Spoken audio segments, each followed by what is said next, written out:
नमस्कार और स्वागत है एक और जबरदस्त 3D सफर में। आज हम गोता लगाने वाले हैं मादा जनन तंत्र की फैसिनेटिंग दुनिया में। तो चलिए शुरू करते हैं।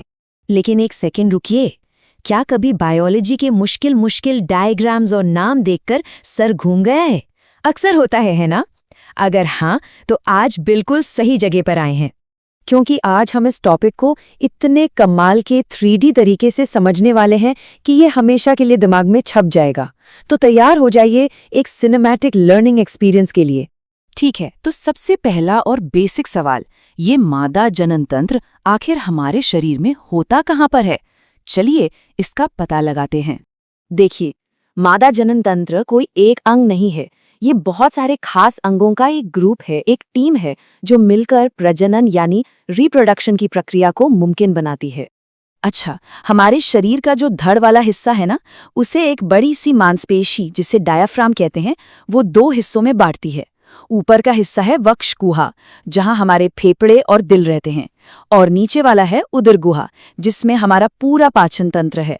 बस इसी के सबसे निचले हिस्से में, यानी कमर के पास, जिसे हम सरोडनी भाग या पेल्विक रीजन कहते हैं, वहीं पर ये जनन तंत्र मौजूद होता है।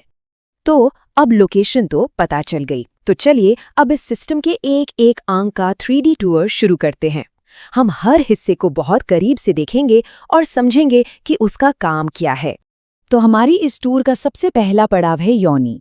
ये एक ट्यूब जैसी संरचना है जिसके दो बहुत ही जरूरी काम हैं। पहला, इसी रास्ते से शिशु का जन्म होता है, और दूसरा, यहीं से शुक्राणु शरीर में एंटर करते हैं। इसीलिए तो इसे बर्थ कैनाल भी कहते हैं।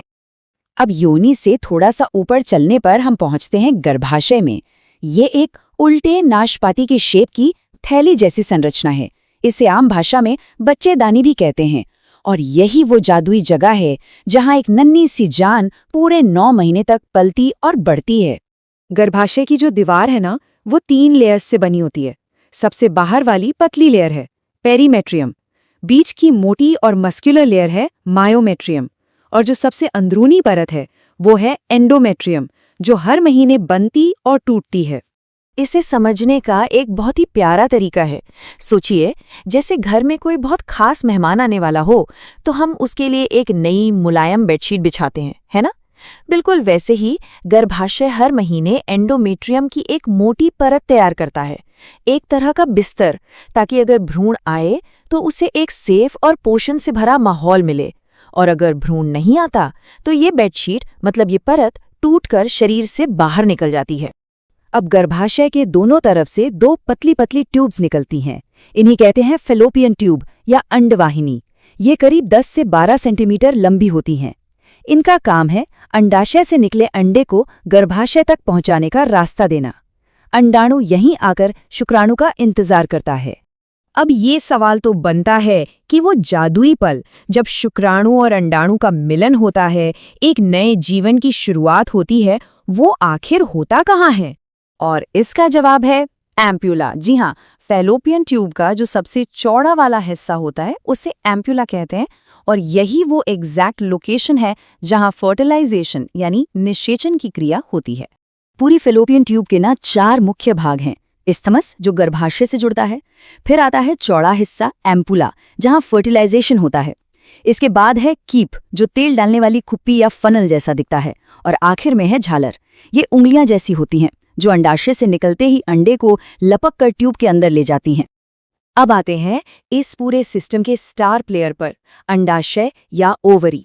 ये अखरोट के आकार की 2 ग्रंथियां होती हैं जो गर्भाशय के दोनों तरफ होती हैं। इनका काम डबल है, एक तो मादा युग्मक यानी अंडाणु बनाना, और दूसरा फीमेल सेक्स हार्मोन्स बनाना। तो फटाफट से इसकी खासियतें देख लेते हैं। अंडाशय गिनती में 2 होते हैं। इनकी लंबाई करीब 2 से 4 सेंटीमीटर होती है। इनका काम अंडाणु और हार्मोन्स बनाना है, और ये लिगामेंट्स नाम के मजबूत धागों से गर्भाशय के साथ जुड़े रहते हैं। तो अब जब हमने सारे अंगों से मुलाकात कर ली है, तो चलिए अब इनके काम के हिसाब से इन्हें 2 टीम्स में बांटते हैं। एक है प्राइमरी यानी मुख्य अंग, और दूसरी है सेकेंडरी यानी सहायक अंग। इसको ना एक शादी के उदाहरण से समझिए। जो प्राथमिक अंग है वो है दूल्हा या दुल्हन, जिसके बिना शादी हो ही नहीं सकती। हमारे केस में ये है अंडाशय, क्योंकि यही तो अंडाणु बना रहा है। और बाकी के सारे अंग जैसे फैलोपियन ट्यूब, गर्भाशय, योनि, ये सब हैं बाराती और घराती, मतलब सपोर्टिंग टीम, जो दूल्हा दुल्हन को मिलाने में मदद करते हैं। ये सब सहायक अंग हैं। तो इस सपोर्टिंग टीम में कौन कौन है? सहायक अंगों में आती है अंडवाहिनी, गर्भाशय, गर्भाशय ग्रीवा और योनि। और कुछ सहायक ग्रंथियां भी हैं, जैसे स्तन ग्रंथि और बार्थोलिन ग्रंथि। ये सब मिलकर पूरी प्रक्रिया को सफल बनाते हैं।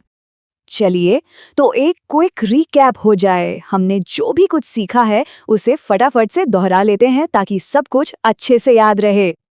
बस ये 4 सबसे जरूरी बातें याद रखनी हैं। पहली, मादा जननतंत्र पेल्विक रीजन में होता है। दूसरी, शिशु का विकास गर्भाशय में होता है। तीसरी, अंडाशय इस सिस्टम का प्राथमिक अंग है। और चौथी, फर्टिलाइजेशन फैलोपियन ट्यूब के एम्पुला में होता है। बस। उम्मीद है इस 3D सफर ने इस मुश्किल टॉपिक को एकदम मक्खन जैसा आसान बना दिया होगा। अगर ऐसा है तो इस कोशिश के लिए एक लाइक तो बनता है। और अगर आगे भी बायोलॉजी को इसी मज़ेदार और विजुअल तरीके से समझना है तो हमारे साथ जुड़ जाइए सब्सक्राइब का बटन दबाकर। अच्छा, जाने से पहले एक सवाल, बायोलॉजी का ऐसा कौन सा टॉपिक है जो सबसे ज्यादा सिरदर्द लगता है? नीचे कमेंट्स में जरूर बताइएगा। क्या पता हमारा अगला 3D टूर उसी टॉपिक पर हो। मिलते हैं अगली बार।